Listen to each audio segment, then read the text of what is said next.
গেমটার এই অবস্থা হয়ে যাবে কখনোই কল্পনা করেন নাই। আমরা যারা ওল্ড প্লেয়াররা আছি তারা জাস্ট ওল্ড ফ্রি ফায়ারের কথা শুনলেই পশম খাড়া যায়।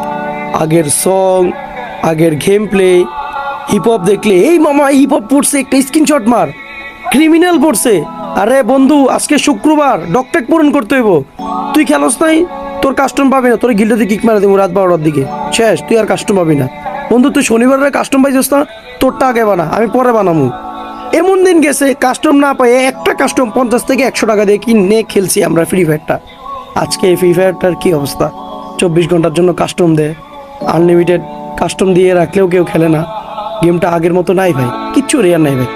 সত্যি ভাই আমাদের গেমটা কি ছিল আগে, আমরা যদি কোনো হিরোইক, এক স্টার হিরোইক না, জাস্ট প্লাটিনাম ডায়মন্ডের কথাই বলি, উঠলে ভাই নিজেরে নিজে কিং ভাবতাম। আর এখানে যদি আজকে মাস্টারও উঠে যায় কোনো ফিলই পাই না। সত্যি ভাই old free fire miss you, খুব মিস করি আগের বন্ধু বান্ধবগুলা, আগের গেম প্লেগুলা, আগের ফিলিংগুলো।